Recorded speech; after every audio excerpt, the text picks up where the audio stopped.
하나님께서 저와 여러분에게 주시는 말씀, 요한복음 21장 15절 말씀, 우리 한 절인데요. 그들이 조밥 먹은 후에 예수께서 시몬 베드로에게 이르시되 요한의 아들 시몬아, 내가 이 사람들보다 나를 더 사랑하느냐 하시니 이르되 주님 그러하나이다. 내가 주님을 사랑하는 줄 주님께서 아시나이다. 이르시되 내 어린 양을 먹이라 하시고. 아멘. 요한복음 21장은 매우 특별한 본문입니다. 사실 굳이 요한복음 21장 내용이 들어가지 않아도 요한복음이 쓰여질 당시에는 사람들이 공관복음인 마태복음, 마가복음, 누가복음을 다 읽고 있었기 때문에 굳이 예수님이 부활 20장에 요한복음 20장에 보면 예수님이 부활하셔서 또 제자들에게 나타나셨던 그런 내용들로 마무리 지어도 복음서로서는 전혀 무리가 없는 그런 요한복음입니다. 그리고 분명히 20장 30절 31절에 보면 이 요한복음이 쓰여진 기록된 또 기록하려고 했던 그 목적에 대해서 분명히 밝히고 있고 또 복음서를 마무리하고 있기 때문에 이 요한복음 여기까지 20장까지만 딱 읽고 책을 덮어도 예수님이 이 땅에 오신 하나님의 아들이시고 그를 믿는 자는 그의 이름으로 힘입어서 생명을 얻겠구나라는 내용을 다 알 수가 있는 거예요. 그런데 사도 요한은 거기서 멈추지 않아요. 20장까지 마무리하고 끝내도 되지만 자신이 3년 동안 경험했고 가르침을 받았고 보았고 들었고 만지고 사랑했던 그 예수님에 대한 추억의 기억을 20장에서 마무리할 수가 없었어요. 그래서 사도 요한에게 있어서 절대 잊을 수 없는 가장 강력한 기억, 절대 잊혀지지 않는 딱 하루, 그리고 그날 밤 아무것도 잡지 못하던 그날 밤의 이야기를 21장에 기록하고 있습니다. 원래 저는 이 설교 제목을 아무것도 잡지 못하던 그날 밤에 라고 생각을 하고 준비를 했는데 내용이 너무 제목이 너무 길고 또 어렵기도 하고 그래서 제목을 바꿨습니다. 설교를 준비하고 이 본문을 묵상하면서 요한복음 21장이 사도 요한에게 있어서는 그냥 절대 지나칠 수 없는 그날 밤의 기억이었던 거죠. 그날 그 기록 속에 사도 요한이 자신이 쓴 요한복음과 요한서신에서 그렇게 자주 그리고 많이 언급하고 다루었던 진리가 무엇인지를 분명하게 말하려고 했던 것을 저는 깨닫게 되었어요. 오늘 우리는 바로 그날 밤으로 함께 가봤으면 좋겠습니다. 아무것도 잡지 못하던 그날 밤, 어떤 일이 일어났는지 함께 살펴볼 거예요. 그래서 오늘 살아가는 저와 여러분이 그리고 진리 공동체로 모인 우리가 진리가 무엇이며 또 이 주님이 진리 공동체에 원하는 것이 무엇인지를 함께 살펴보기를 원합니다. 그럼 한번 출발해 볼까요? 제가 빵빵 하면 출발하시면 돼요. 자, 빵빵. 네, 감사합니다. 제가 오늘 새벽부터 설교를 오늘 새벽 그럴 날이 별로 없는데 오늘 첫 예배를 시적으로 오늘 마지막 예배까지 제가 하다 보니까 정신이 별로 없어요. 그럴 때는 여러분들이 이렇게 출발해 주세요. 네. 그날 밤의 이야기는 이렇게 시작이 됩니다. 우리 같이 한번 읽어볼까요? 21장 1절이에요. 같이 읽겠습니다. 시작.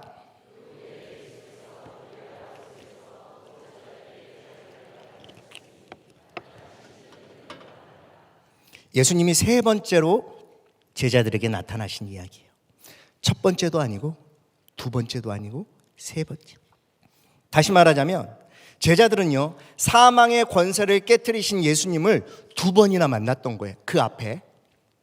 그것도 예수님이 바빠서 내가 지금 여러 군데 다녀야 되니까 손바닥 봐봐, 손바닥 보고 발바닥 봐봐, 그리고 옆구리 봐봐, 진짜지 하고 그렇게 빨리 가신 것이 아니라 매번 오실 때마다 이후에 어떤 일이 일어날지를 한참을 제자들에게 이야기해 주셨어요. 제자들이요, 얼마나 큰 감동과 감격과 소망이 있었겠습니까? 사랑하는 우리 성도 여러분, 만약에 오늘 밤에 여러분들 집으로 돌아가는 그 길에, 또는 여러분 집에서 여러분이 자려고 누웠는데 예수님이 나타나셔서 사랑하는 내 딸아, 내 아들아, 고맙다, 잘 버텨줘서, 잘 견뎌줘서 참 고맙다, 너가 얼마나 두려웠을지, 너가 얼마나 무서웠을지 내가 잘 안다, 그런데도 끝까지 참고 기다려주고 인내해줘서 참 고맙다 라고 이야기해 주신다면 여러분 어떨 것 같아요? 바로 그 밤에 전도지 가지고 밖으로 나가셔야죠. 그죠? 예수님이 직접 나타나셔서 그런 말씀을 하셨다면 그렇게 예수님 아유 반갑습니다, 와주셔서 감사합니다, 근데 제가 오늘 너무 피곤해가지고요 내일 아침에 다시 좀 와주실 수 있겠습니까? 잠드실 분이 누가 있습니까? 바로 나가야죠. 예. 고민할 게 뭐가 있습니까? 무서울 게 뭐가 있습니까? 주님을 위한 일이라면, 주님이 원하시는 일이라면, 하나님의 영광을 일이라면 기꺼이 헌신하고 삶을 전부를 바치지 않으시겠습니까? 예수님이 찾아오신다면요. 이전에 살던 삶을 기꺼이 내려놓고 주님을 위해 살지 않으시겠어요? 예수님이 직접 사망의 권세를 깨뜨리시고 부활하신 그 첫 열매가 되셔서 나에게 나타나셔서 나를 따라라, 자기의 십자가를 지고 나를 따르라 하신다면 우리는요 땅끝까지 가서라도 제자를 삼는 삶을 살지 않으시겠습니까? 그런데요, 예수님은 그걸로도 충분하셨을 텐데도 불구하고 한 번도 아니고 두 번씩이나 제자들에게 나타나셔서 확인시켜 주셨어요. 그리고 오늘 또 한 번 제자들에게 자기를 나타내려고 오십니다. 바로 그날 밤에, 아무것도 잡지 못하던 그날 밤에 디베랴 호숫가에, 우리가 흔히 알고 있는 갈릴리 호숫가에 베드로를 포함한 그 7명의 제자들이요 자신의 원래 일터, 원래 자신의 자리로 돌아와서 지금까지 그렇게 살아왔던 것처럼 가족의 생계를 위해서 다시 고기를 잡고 있었어요. 왜 그들이 예수님이 부활하신 후에 고향으로 내려가서 다시 어부의 자리로 돌아갔는지 학자들의 여러 가지 의견들이 있습니다. 하지만 분명한 것은 부활하신 예수님을 만난 후 베드로의 마음은 많이 복잡했다는 거예요. 몇 번 만났어요? 2번 만났잖아요. 특히 그 디베랴 호숫가에 있었던 그날 밤에 더더욱 그랬습니다. 아무것도 잡지 못하던 그날 밤에 정말 이상하리 많지 그물에 고기가 안 걸리는 거예요. 몇 번을 던졌지만 결과는 똑같았어요. 날이 새도록 던지고 올리고, 던지고 올리고, 던지고 올리고, 그 밤에 아무것도 잡지 못했어요. 아무것도 잡지 못하던 그날 밤이었어요. 저는 이때쯤부터 베드로가 뭔가 이상한 거를 깨달았다고 저는 느껴요. 뭐지? 이럴 리가 없는데, 이게 뭔가 이상한데. 베드로는 예수님이 부활하셔서 자신에게 2번이나 나타나셨을 때도, 그리고 지금 고향인 갈릴리에서 내려와서 어부의 삶을 살고 있을 때도 온통 베드로의 마음속에는 딱 한 가지였어요. 내 주님, 나의 예수님. 그리고 부끄럽고 한심한 자신의 모습. 온통 마음속에 그거밖에 없어요. 나의 예수님. 그리고 부끄럽고 한심한 내 모습. 부활하신 예수님을 2번이나 만났음에도 삶의 현장에 돌아갈 수밖에 없었던 베드로의 심정을 여러분이 오늘 이 밤에 생각해 보세요. 예수님과 함께 보냈던 그 놀랍고 행복했던 순간들, 그리고 주님이 부활하셨던 사실이 더할 수 없이 기뻤지만 마음 한쪽이 아닌 마음 전부, 마음 가득 어떤 아쉬움, 어떤 후회, 답답함이 그 베드로를 다시 부활하신 예수님을 두 번이나 만났음에도 원래의 삶의 자리로, 디베레아 호숫가로 그날 밤에 배를 타고 그물을 내리게 하지 않았을까 생각해 봅니다. 사랑하는 성도 여러분, 우리도 신앙생활 하다 보면 이런 경험들을 할 때가 있어요.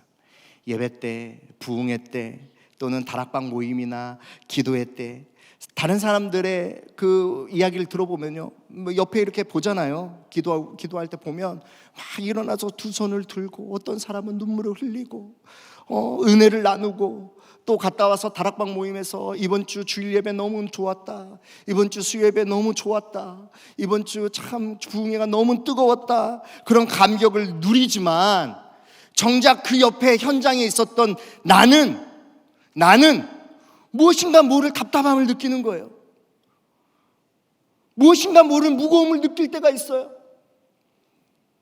수요일날 주일날 예배에 나와서 이렇게 말씀과 기도로 뜨겁게 기도하는 사람들 사이에 앉아서, 그 사람들 사이에 앉아서 그래도 오늘은 뭔가 한 번쯤은 나도 저 집사님, 저 권사님처럼 마음의 울림이 있겠지, 오늘은 또 무슨 일이 일어날 거야 라는 기대 마음으로 왔다가 그냥 돌아가는 날들이 많을 수도 있습니다. 오늘 여러분 중에도 그런 분들이 계실 거예요. 돌아가면서 이런 생각을 하죠. 먹먹함이 있어요. 내가 지금 잘하고 있는 건가? 내가 신앙생활을 제대로 하고 있나? 왜 내 심령은 왜 이렇게 메말라 버렸지? 언제부턴가 왜 내 눈물은 나지 않지? 언제부턴가 오롯이 그 말씀 앞에 나가지 못하고 상황과 환경과 그것들을 판단하게 되지? 내 자신이 미운 거죠. 내 자신이 답답한 거고. 그래서 마음이 무거워요. 마치 그날 밤에 아무것도 잡지 못한 그날 밤에 베드로처럼 말이에요. 그리고 바로 그런 베드로를 예수님은 그 밤에 찾아오셨습니다. 베드로의 답답함과 그 복잡하고 무거운 마음을 아신 예수님이 직접 그 밤에 찾아오셨어요. 이상하게 그날 밤에 밤새도록 그물을 내렸지만 고기를 잡지 못했을 때, 빈 그물이 배 위로 올라올 때마다 베드로는요, 심장이 쿵쾅거렸을 거예요. 이거 뭐지? 이거 어디서 많이 봤는데? 이거 뭐지? 한번 상상해 봅시다. 그 베드로의 마음이 어땠을까요, 여러분? 한 번, 두 번, 세 번, 네 번 그물을 내리고 올리고 내리고 올릴 때마다 뭔가 이상한 일이 일어날 것만 같은 그런 생각이 들지 않았을까요? 그 기대감 끝에 그 베드로의 그 일이 일어난 거죠. 바로 그 밤에, 그 아무것도 잡지 못하던 그날 밤에 예수님이 베드로를 찾아오셨던 거예요. 물론 예수님을 먼저 본 것은 세례 요한이었지만 이미 베드로는 그분이 예수님이라는 것을 마음으로 먼저 느끼고 있었을 것입니다. 그래서 요한이 주님이시다 라고 말하자마자 고기를 잡으러 약 육지에서 100m 정도 떨어져 있는 그 배에서 겉옷을 챙겨 입고 물 위로 뛰어내려서 수영해서 예수님이 계시는 곳으로 건너왔어요. 겉옷을 챙겨 입었다는 것은 그가 어떤 마음인지 잘 보여주고 있는데요, 당시의 유대 문화적 관습에 선생님이나 어떤 스승 또는 예의를 갖춰야 될 때는요, 꼭 겉옷을 입고 인사하는 것이 최대한의 예의였어요. 베드로는요, 무의식적으로 예수님께 예의를 갖추는 행동을 했습니다. 그럴 수도 있을 것 같아요. 왜냐하면 그렇다고 버릇없이 그냥 우통 벗고 이렇게 행동할 수는 없는 거니까. 그렇지만 그런 모습을 통해서 베드로가 우리는 부활하신 예수님을 만난다는 반가움과 함께 그 마음 한쪽에 왠지 모를 거리감, 왠지 모를 죄송함, 왠지 모를 조심스러움, 왠지 모를 민망함, 여러 감정들을 느꼈을 거라고 우리는 생각해 봅니다. 자, 상상해 보세요. 허걱대면서 물이 뚝뚝 떨어지는 그 젖은 겉옷을 입고 베드로가 예수님 앞에 딱 섰어요. 성경은 이후로 베드로가 어떤 말을 했는지, 어떤 표정을 지었는지, 어떤 자세로 있었는지에 대해서 설명하지 않아요. 안녕하세요라고 인사했을까요? 아니면 예수님이 숯불에 고기와 떡을 굽고 있는 것을 보면서 맛있겠다고 군침을 흘리셨을까요? 아니면 눈이라도 제대로 쳐다보지 못하고 젖은 옷을 이렇게, 제가 좀 옷을 좀 막 이렇게 하면서 제대로 쳐다보지 못했을까요? 아니면 숯불 앞에서 젖어서 헐떡대는 자신을 사랑스러운 눈으로 쳐다보고 계시는 주님 앞에서 지우고 싶었던, 또 잊어버리고 싶었던 그 괴로운 기억을 떠올리면서 고개를 떨구고 있지는 않았을까요? 사랑하는 성도 여러분, 바로 여기서 사도 요한이 꼭 말하고 싶었던 그날 밤의 이야기가 나옵니다. 우리 같이 한번 읽어볼까요? 시작. 그들이 조반 먹은 후에 예수께서 시몬 베드로에게 이르시되 요한의 아들 시몬아, 내가 이 사람들보다 나를 더 사랑하느냐. 그날 밤에 아무것도 잡지 못하던 그날 밤에 예수님이 베드로에게 찾아오신 이유는요, 바로 이 질문을 하기 위해서였어요. 이 말을 꼭 하고 싶으셔서 찾아오셨어요. 네가 나를 더 사랑하느냐. 많은 분들은요, 요한복음 21장을 제자도에 관한 내용이라고 이야기합니다. 제자의 삶을 살아야 될 때 어떤 헌신과 자세, 어떤 대가를 치러야 되는지에 대한 가르침이라고 이야기해요. 하나님의 아들이신 예수님이 제자들에게 주시는 마지막 소명, 내 양을 먹여라, 이런 거 있잖아요. 그리고 그 마지막 사명에 대한 이야기라고도 말하기도 합니다. 그것도 좋아요. 맞는 말입니다. 하지만 그 전에 반드시 수반되어야 되는 전제가 있어요. 반드시 전제되어야 되는 진리가 있습니다. 그것은 바로 주님을 사랑하느냐예요. 네가 주님을 더 사랑하느냐? 내가 주님을 더 사랑하는가? 요한복음 21장에 보면요, 우리가 오해할 수도 있어요. 저도 그랬으니까요. 사명과 부르심을 위한 희생의 삶에 초점이 맞춰져 있어요. 내 양을 먹이라는 명령에 더 시선이 갔습니다.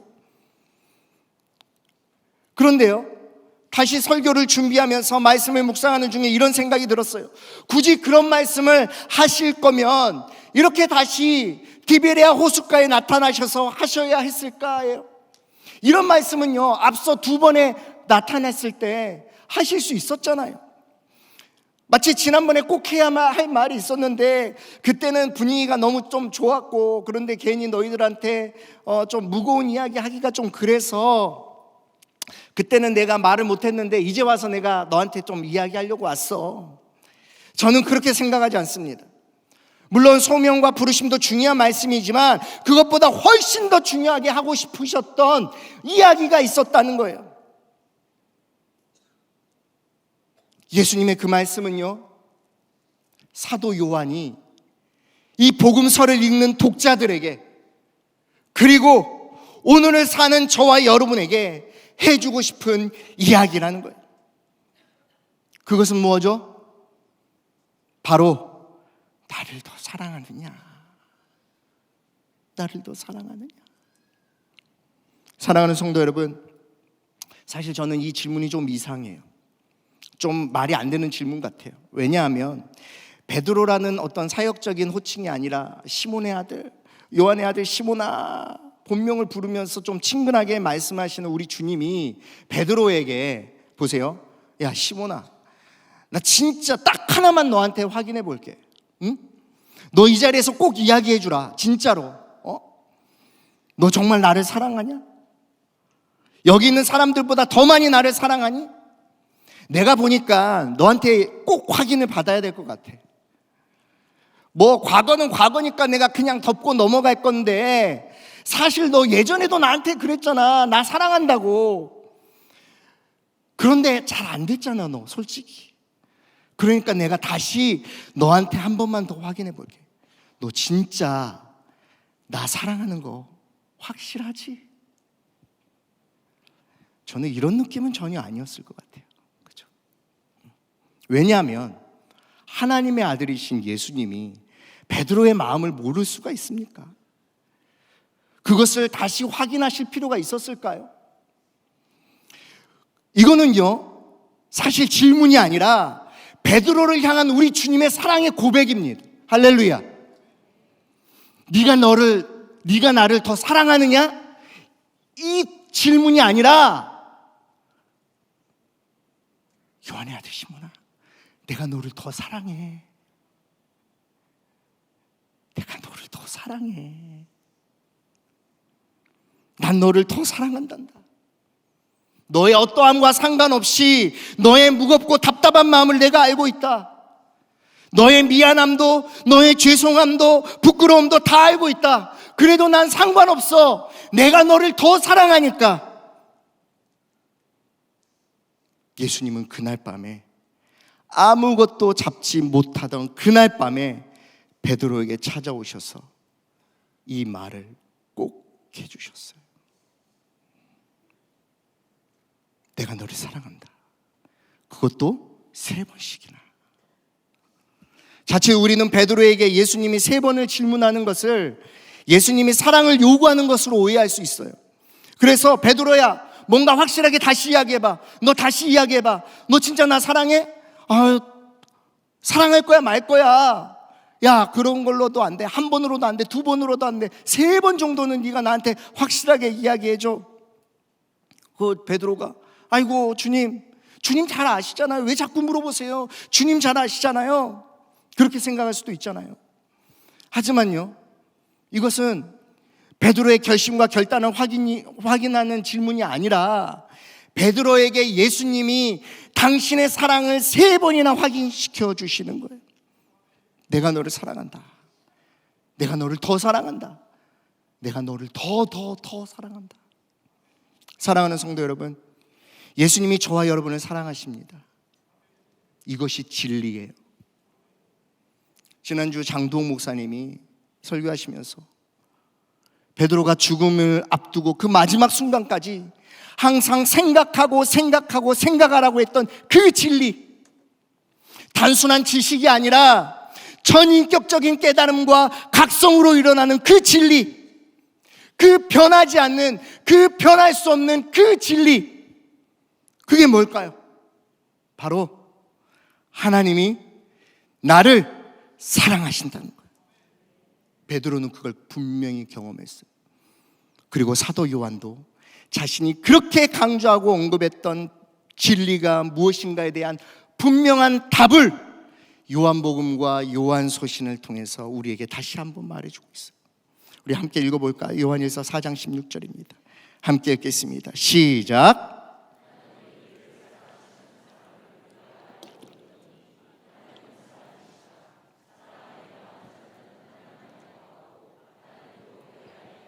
다시 한번 읽어볼까요? 시작. 하나님이 우리를 사랑하시는 사랑을 우리가 알고 믿었노니 하나님은 사랑이시라. 사랑 안에 거하는 자는 하나님 안에 거하고 하나님도 그의 안에 거하는 이시라. 사도 요한이 그렇게 강조하고 싶었던 그 진리는 바로 하나님은 사랑이시라는 거예요. 요한복음 20장으로도 마무리할 수 있었지만 요한복음 21장을 굳이 더 적었던 이유는 하나님은 사랑이시라는 진리를 알려주고 싶기 때문이었어요. 하나님이 나를 사랑하셔서 독생자 아들, 그 예수 그리스도를 십자가에 내어주시고 그 십자가로 내 죄를 대속해 주셨다라는 것. 진리는요, 예수 그리스도의 복음이며 그분이 대속해 주신 십자가라는 것으로 우리는 그냥 결과로만 알고 있지만 왜 그렇게 할 수밖에 없었는지에 대한 동기와 원인을 그렇게 깊이 생각하지 못했던 것 같아요. 왜 그렇게 하셨을까요? 하나님이 나를 사랑하시기 때문에. 그 사랑은요, 나의 어떠함과 상관없이 여전히 나를 사랑하시는 사랑입니다. 오늘 진리 공동체 시리즈 두 번째 시간이에요. 진리가 무엇인가, 진리 공동체가 무슨 공동체인지 좀 오랫동안 생각하면서 생각했습니다. 그런데 이상하게요, 뭔가 저는 무거움을 느꼈어요. 마음이 불편함도 느껴졌어요. 진리? 그래서 왜 진리를 생각했을 때 마음에 불편함을 느꼈을까? 생각하고 고민하는 데 시간을 많이 투자했습니다. 왜 나는 진리가 불편할까? 그리고 왜 그렇게 느끼게 되었는지 오래전에 불편했던 한 가지 기억이 떠올랐습니다. 이 기억을 이야기하고 말씀을 마무리하려고 해요. 저는 모태신앙이었지만 교회 가는 것이 너무너무나 싫었어요. 동네 교회에서 학교 친구들하고 같이 열심히 재밌게 다녔는데 초등학교 한 고학년 정도 됐을 때 저희 부모님이 원래 다니시던 모교회로 옮기시면서 어쩔 수 없이 같이 가게 됐죠. 거리도 멀었어요. 교회도 엄청 거리도 멀었고 그게 이해가 안 되는 거예요. 아니, 집 앞에 있는 교회를 놔두고 왜 그 먼 데까지 버스를 2번 갈아타면서까지 가야 돼? 계속 이야기했어요. 물론 아는 친구들도 없었고요, 애들도 많았어요. 그래서 가고 싶지가 않았어요.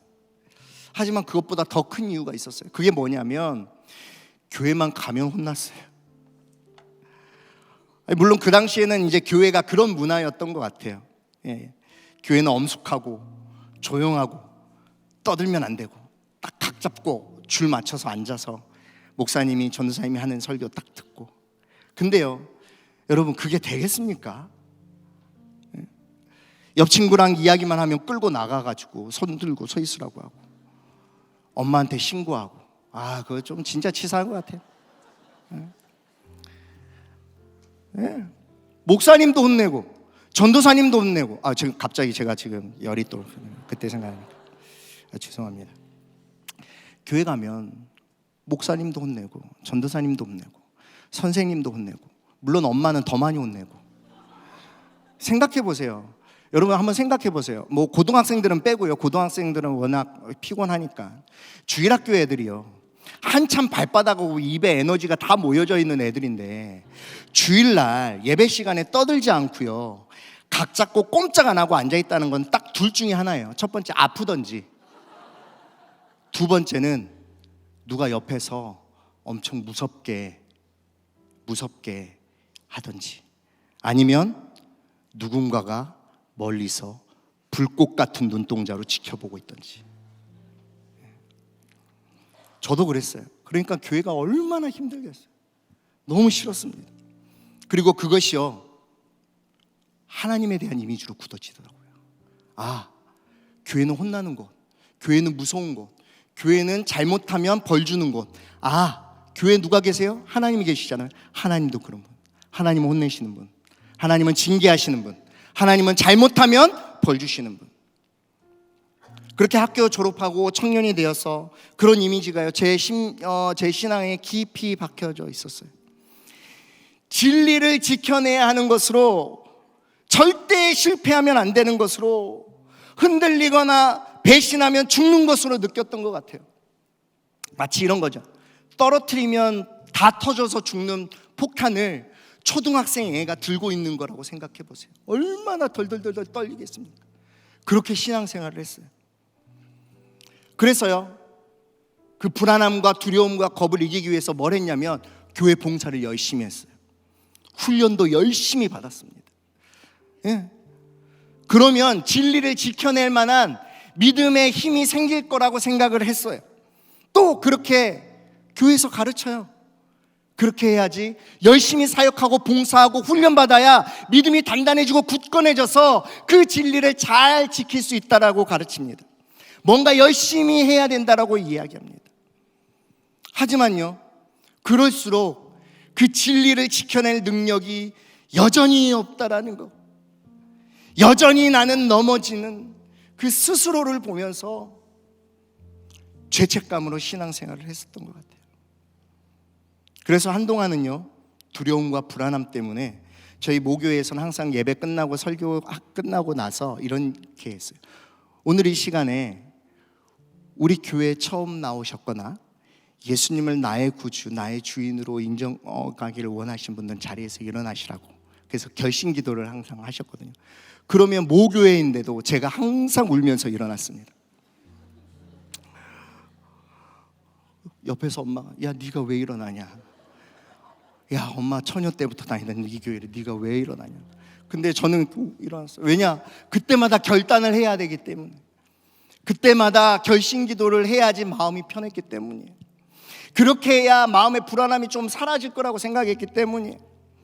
이후 신학교 가서도 마찬가지였어요. 여전히 저에게는 하나님에 대한 이미지는 무서운 분, 징계하는 분, 뭔가 열심히 하지 않으면 혼내시는 분. 진리는 수호하고 지켜야 되는 것, 반드시 목숨을 걸고 지켜내야 되는 것, 왠지 비장한 폭탄을 안고 있는 것처럼 느꼈어요. 그래서 주일학교 아이들한테도 그렇게 가르쳤습니다. 너희들 똑바로 살아야 돼. 예수님 믿는 사람은 똑바로 살아야 돼. 똑바로 살지 않으면 폭탄이 터진다. 그러면 다 죽는 거야.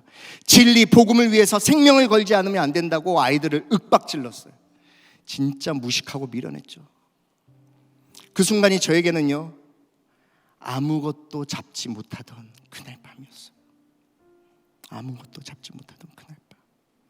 주님을 사랑해야 되는데, 끝까지 배신하지 말고 믿고 의심하지 말아야 되는데, 여전히 난 배신했고 배신하고 의심하고 주님보다 더 사랑하는 것들이 많고, 그래서 너무나 죄송하고 답답하고 무거운 마음으로 살았던 거죠. 내가 나를 보면 온전히 하나님을 사랑할 능력이 눈꼽만큼도 없는데도 내 안에 자유함이란 1%도 없는, 기쁨이 없는 신앙생활, 기쁨이 없는 사역을 했습니다. 단순한 어떤 종교적 헌신과 신념만으로 우리를 사랑하는 그 주님과의 인격적인 만남보다 내가 지켜내야 되는 그 진리, 그렇게 살지 못하는 나, 마치 도망쳤던 베드로처럼 무거운 마음으로 그 밤에 고기를 잡으러 나갔던 그 베드로의 마음이 저였어요.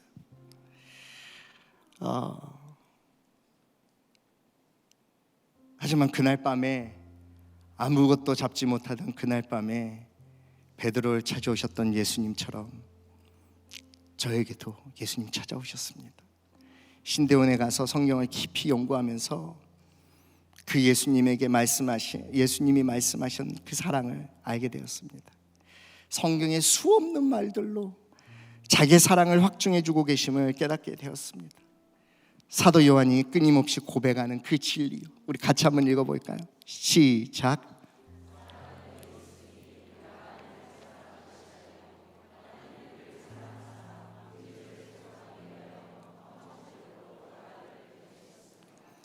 우리가 사랑함은 그가 먼저 우리를 사랑하셨습니다. 할렐루야. 네. 내가 사랑하는 것이 아니라 하나님이 나를 사랑했다는 거예요. 내가 먼저 사랑한 것이 아니라 하나님이 먼저 나를 택하사 사랑하셨다라는 그 진리가 저를 자유하게 만들었어요. 예수님이 나의 어떠함과 상관없이 나를 사랑하신다라는 그 사실만으로 우리가 죄책과 불안과 두려움에서 해방되어서 얼마나 우리를 자유하게 만드는지 모릅니다. 정말 자유케 하는 진리를 경험하게 되는 거죠. 나를 향한 그 영원한 사랑이 나를 자유롭게 만드는 거예요. 사랑하는 성도 여러분, 반드시 기억하세요. 우리 주님은요, 저와 여러분에게 어떤 대단하거나 어떤 엄청난 사명과 어떤 것을 원하지 않으세요. 그분이 원하는 것은요, 사명과 부르심이 아니라 관계의 친밀함, 관계의 따스함. 하나님은 여러분을 사랑하십니다. 그 친밀한 관계를 원하십니다. 친밀하고 따뜻한 그 인격적 교제를 원하세요. 어떤 종교적 헌신이나 신념이 아니라 사랑의 친밀한 관계 안에서 나를 원하세요. 내가 무엇인가를 해서가 아니라.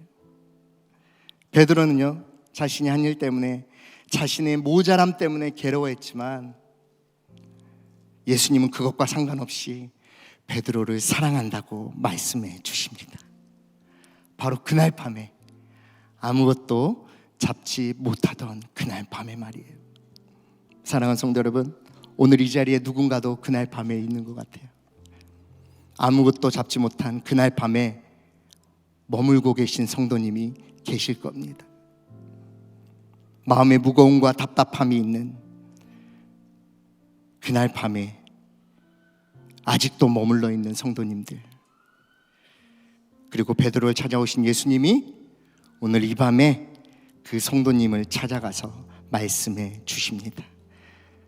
내가 너를 사랑한다. 내 사랑하는 아들아, 내 사랑하는 딸아, 내가 너를 사랑한다. 주님의 이 사랑 고백으로 진리할 자유함을 누리시길 주님의 이름으로 축원합니다.